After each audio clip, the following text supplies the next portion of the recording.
Please, where do the credit unions fit in this? They're taxed differently than banks. They're tax advantaged. They're not for profits. So they should be able to address some of these small lending issues in a way that is still beneficial to their tax advantage status, whereas banks maybe less so because they have to factor in the tax component of their business. Why aren't credit unions helping out here? Senator Loomis, I'll try to take a start on that. I think that some credit unions are more willing to make smaller dollar mortgages than a lot of banks, but we still don't see a lot of that. And it's something I'd be happy to follow up with and try to get a bit more insight. But I believe that the origination costs and the compensation structures, even at credit unions, tend to make it difficult below $100,000. And if Mr. Green, you may know more.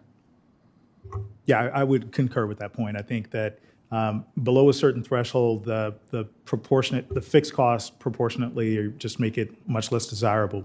And I think that inadvertently, some of the result of the qualified mortgage rules that are part and parcel to Dodd-Frank make for small balance mortgages it a little more difficult to carry those costs in quite the same way that you would in terms of the ways that mortgages are originated. And so the incentive lies much more on the other side of the ledger, particularly during the sort of market that we've had over the previous 10 years, right, where refinance activity and lowering interest rates made it much easier, much more attractive.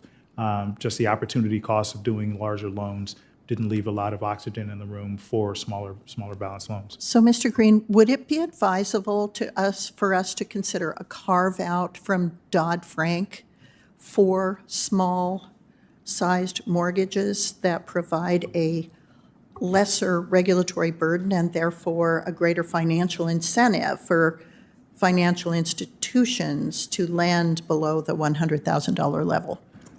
Yes, I think there are some provisions that exist, but I think there are some nuanced considerations to be able to incorporate reasonable cost to be able to, so that organizations like ours don't have to fully absorb the cost of doing that or disproportionately absorb the cost of doing that, and to be able to roll those into loans. I would also point out that there are also some practical dynamics in the market, things like appraisal gaps that exist given the lack of liquidity in these markets. There just tend to be fewer transactions, so pegging price tends to be harder. And so on the margins, it's more difficult to transact in this property market segment. And as a function of that, you have to do things to grease the wheels to be able to make it more likely that transactions can occur. Good afternoon, friends. I have breaking news to share with you this Wednesday.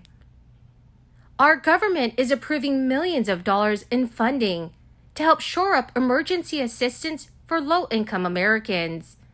So if you're struggling to pay for your expenses, you may be able to take action and claim this. This aid may come in the form of a one-time rebate check or a credit. My dearest friends, please make sure that you watch until the end of this video for the latest news and information.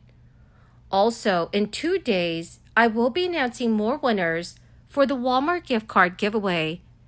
Please make sure that you enter these weekly giveaways by clicking and liking several of my videos, and then comment below the keyword of each video that you watch. My dearest friends, the more videos that you comment on, the greater your chances of winning the giveaways.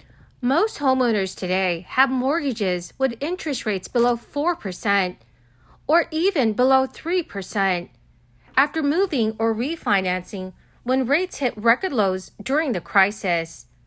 But the recent spike in mortgage rates has created a so-called golden handcuff effect. This term is often used to describe financial incentives that employers may offer to discourage employees from leaving a company. For homeowners, a low mortgage rate is similar. According to a new survey, About 82% of home shoppers said they felt locked in by their existing low-rate mortgage. And because of that, there is a critical shortage of homes for sale, with year-to-date new listings roughly 20% behind last year's pace. After bottoming out at 2.93% in January 2021, the average rate for a 30-year fixed-rate mortgage currently sits near 7%. A new report by Zillow has said that homeowners are nearly twice as willing to sell their home if their mortgage rate is 5% or higher, and yet 80% of mortgage holders have a rate below 5%. Since it's unlikely that rates will drop anytime soon, buyers can expect a continued standstill for now. The shortage of homes for sale is putting more pressure on prices.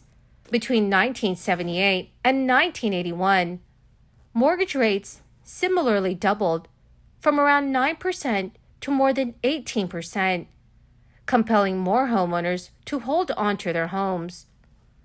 More than 500,000 people experienced homelessness in America last year. The Department of Housing and Urban Development counted around 582,000 Americans experiencing homelessness in 2022. That's about 18 people per 10,000 people in the United States. That is up from 2,000 people from 2020. The United States government has established programs such as the Veterans Affairs Supportive Housing Program that helps veterans find permanent housing and access to health care. Additionally, the number of veterans has also dropped. In 2021, there were 16.5 million veterans compared to 21.8 million in 2008. Homelessness looks very different across states and localities, but Government Accountability Office found that rising rent and job losses contribute to homelessness. Minnesota families who are on the brink of homelessness will receive more help from housing service providers as a result of $50 million in funding infusion for a Minnesota housing program. The measure, passed by the legislature and signed by Governor Tim Walz last month, will help shore up Minnesota housing families' homeless prevention and assistance program at a time when it's being pressed for more emergency rental assistance amid high eviction filing rates. Minnesota Housing is a state agency that helps low and moderate income residents of Minnesota buy and preserve their homes. The one-time funding will be administered by the program's providers, including 20 counties and tribal nations. It represents a short-term solution to a growing problem. Many housing advocates and service providers say it represents a short-term solution to a huge growing problem. According to lawmakers, this bill focuses on helping bridge that gap between wages and rent costs. The program usually receives $10 million per year in state funding to utilize and distribute to housing program providers. With the new funding, an additional 20,000 households will be helped. Providers typically receive funds on a quarterly basis for a 2-year cycle, distributing them to support and expand community housing services, as well as in the form of direct emergency assistance to many families. Currently, the White House is taking steps aimed at increasing the supply of affordable housing, while also bolstering protections for renters. Well, my amazing and most beautiful friends, that is the end of my daily stimulus update video for this Wednesday. My dearest friends, this coming Friday, I will be announcing several winners for the weekly Walmart gift card giveaway. Please make sure that you enter these giveaway friends. All you need to do is click and like several of my videos and then comment below the keyword of each video that you watch.